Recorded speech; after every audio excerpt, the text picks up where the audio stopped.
Hey guys, Deathstroke48 here.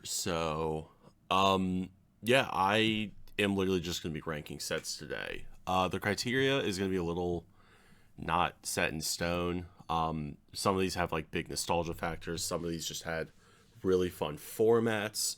And then some of these just had a lot of decks in it that I wanted to play. So this is going to be as subjective as humanly possible. So take my opinions as absolute facts. Starting off, release special booster version 1.0. I'm gonna place that at 1.5 in B tier. I wasn't playing the game when these were out. I started in Great Legends. I started buying like packs in Battle of Omni, and then Double Diamond is when I started buying boxes, right? So that's kind of how I get into the game. But so for these, I wasn't really around. They're great. They're fun. They're fun to open, but I don't really have. They have good cards in them, but they don't super hold up, especially after the reprint set. They're kind of fun to open more than anything else. Obviously, Great Legends A tier.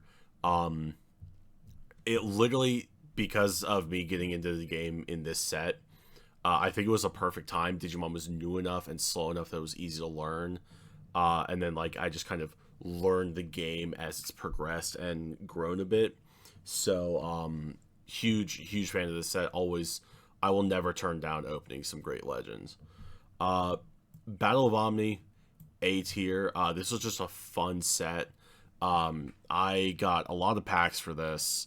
I think this is when I started making videos for Digimon too. So at some point when I go back and rewatch like really early content, I'll take a look at the time when it was uploaded and see. But yeah, no, this is a lot of fun. This kind of helped me start making content for the game. Double Diamond. A buddy of mine and I had a bunch of store credit at the store we went to.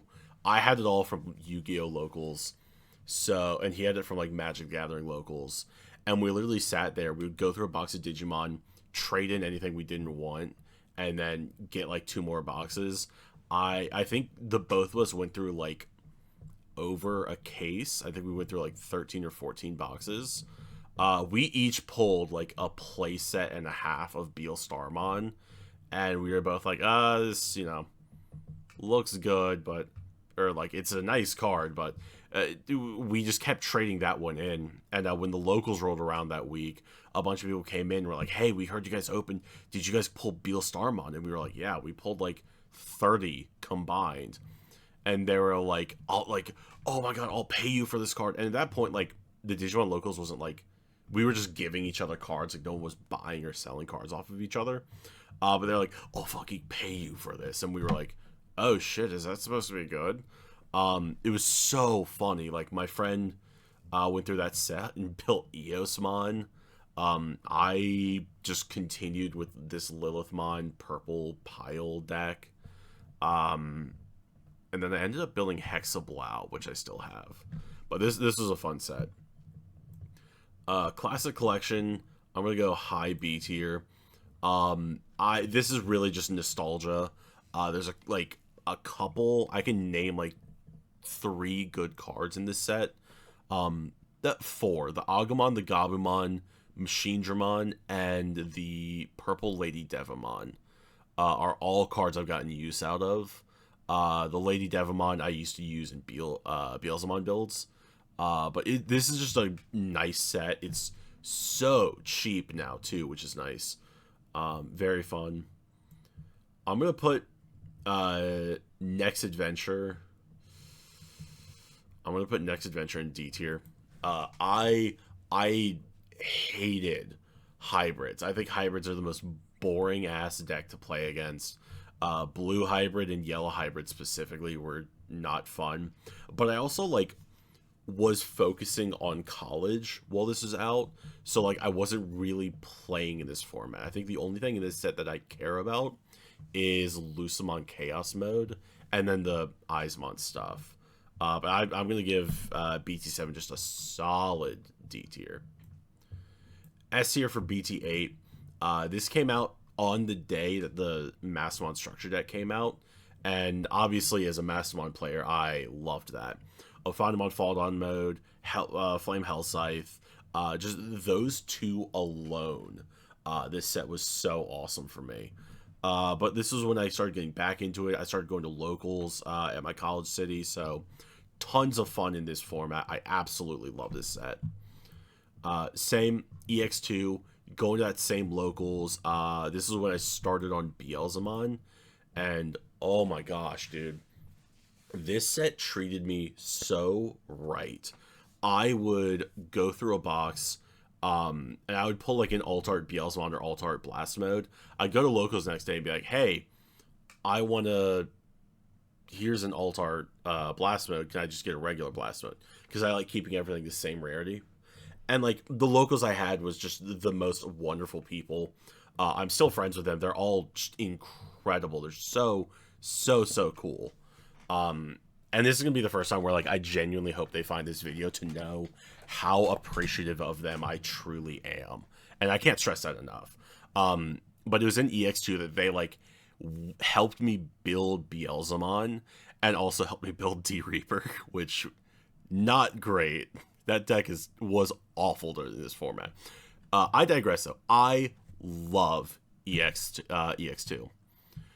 Same record, BT9 S tier. I got my first YouTube video with over 1,000 views, reached over 2,000 views. It was the Mastermon deck profile in here.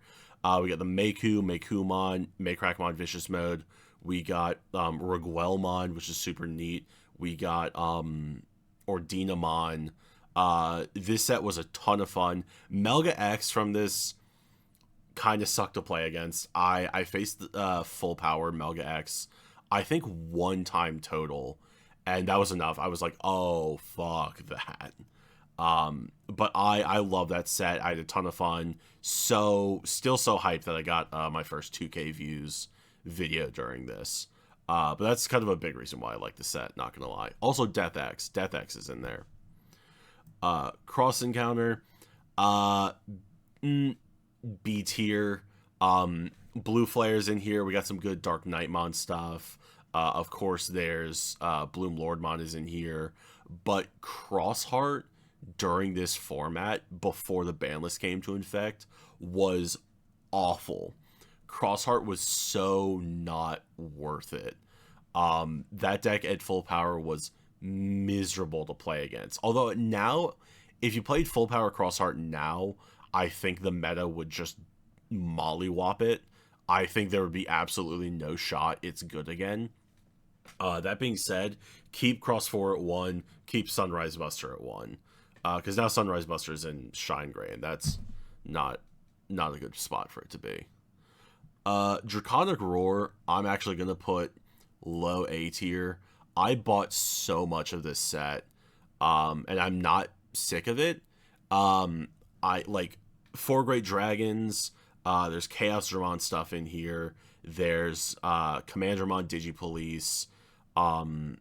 There's a lot in this set that I wanted to build, play with, test around with. Of course, there's the Bloom Lord support with Hydramon. I just had fun with this set, and I like some of the decks I got to build from it. Alternatively, I opened a lot of BT11, and I am kind of fucking sick of it. I don't dislike it. It was just kind of, for me, it was kind of a mid set. I don't, there's no decks in here that I hate playing against. But I don't know. BT12, I'm also going to go low D tier. Really, the only thing in BT12, no, BT12 is S tier. This had the Beelzemon X antibody stuff. I changed my mind. This was an incredible set, absolutely flawless, 10 out of 10. There's also the Hunter stuff, but Beelzemon X antibody, that's where it's at. EX4, I'm also going to go kind of a C mid tier. There's nothing in here I hated. We got Ravemon, which is super cool. That's kind of it. There's the Omnimon deck in here that I like. Pet deck, absolutely. That deck is so bad. But I had fun opening this. It's just nowadays at least there's really no point to it. At least like going back and opening it. Like some of these you could still go back for like nostalgia's sake or because you love it. For me personally, EX4 is just kind of mid. BT13 S tier. This gave me Belphemon. That's what I took to the Greenville Regional. Again, I said on stream the other day, Belphemon Regional top, one of the top 3 moments of 2023. Absolutely loved it. So hyped for Belphemon. Belphemon Rage Mode coming in EX6 is going to be a fun addition to the deck. 10 out of 10. I love BT13. This is the Resurgence booster. So I myself never opened this set.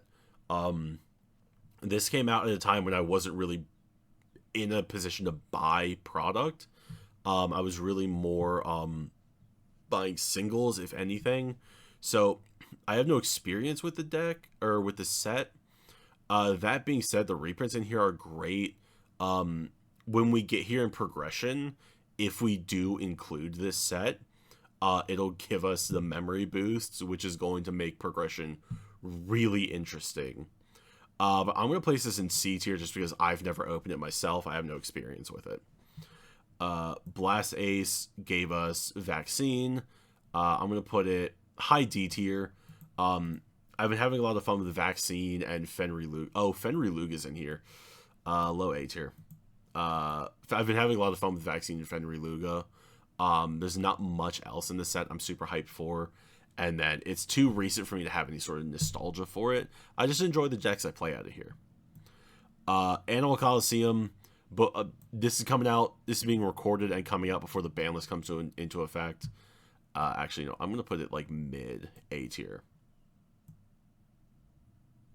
Before Draconic Roar. So, Animal Coliseum, Melga X at full power. I love purple decks, so obviously I'm so biased here. Melga X is a ton of fun to play.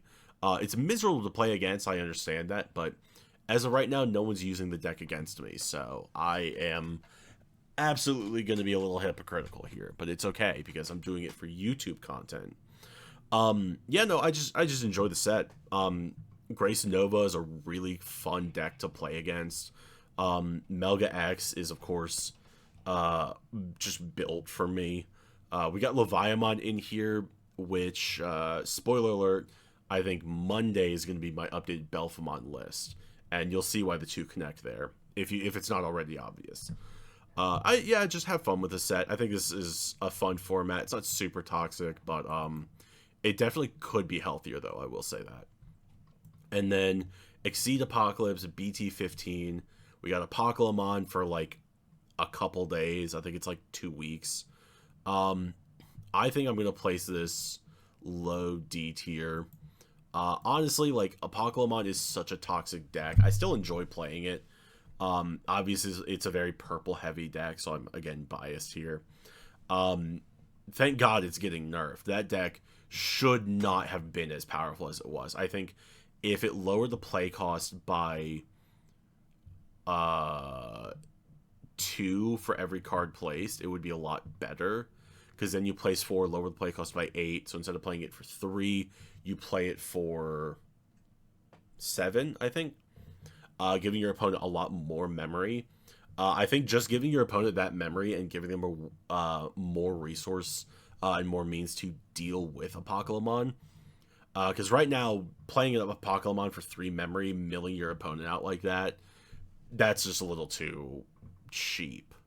So I think lowering the memory cost, or raising the memory cost to play it even when you place the Dark Masters, I think that would be a better way to...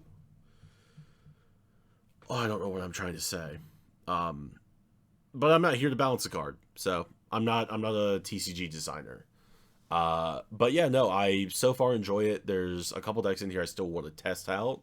But you know, perfect. I'm gonna put it perfectly average just because like I don't have the most experience. The little experience I do have, I enjoy. But that's enough of me rambling. I've definitely hit the mark where I can later down the road monetize the video, so that's gonna be it for me. Definitely, like, I want to hear what people's thoughts are. I'd love to hear how other people would rank this. And you know, if other people want to make tier lists, I'd love to see that. This is a one-time use thing. You have to make your own. That's it, though. Thank you very much for watching. I'll see y'all Monday for the Belphemon deck profile. And, yeah, I'll see y'all next time.